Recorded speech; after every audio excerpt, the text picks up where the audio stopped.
Seeking fun and educational activities to do with your kids in the garden? We've got you covered. Welcome to a world where the soil is a canvas and seeds are the paint. Gardening is not just about growing plants, it's about growing young minds too. It's a wonderful way to teach your little ones about nature, responsibility, and the art of patience. So put on those garden gloves and grab the watering can. Get ready to unleash your child's inner gardener. First up, we're planting seeds. An easy and engaging way to introduce kids to the world of gardening. This activity is as simple as it is rewarding.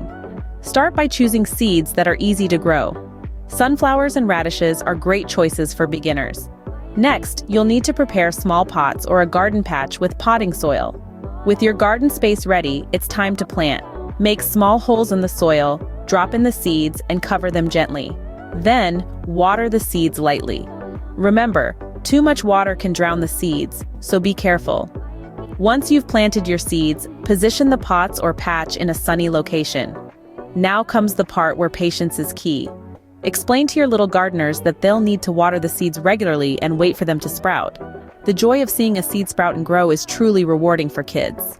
Next, we're creating a whimsical miniature fairy garden, a magical way to spark kids' imagination.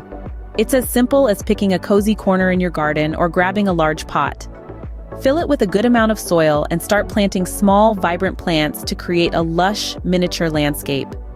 Now, for the enchanting part, adding fairy garden accessories, tiny houses, quaint bridges, and of course, fairies. These can be store-bought, or better yet, you can make them at home with clay or other materials.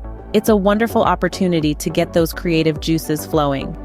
But the real magic happens when your kids start to weave tales about the fairy garden.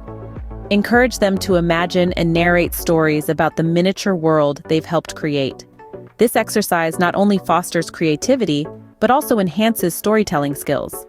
This fairy garden will become a cherished part of your family's outdoor space. And there you have it, 2 engaging gardening activities to do with your kids. First, we've got planting seeds, a simple yet educational activity that familiarizes them with the life cycle of plants. Secondly, we dove into the whimsical world of creating a miniature fairy garden, letting their creativity bloom. Why not give these activities a try? You'll not only see your kids learn, but also have a heap of fun in the process. Happy gardening, everyone! Remember, the best garden is the one you enjoy together.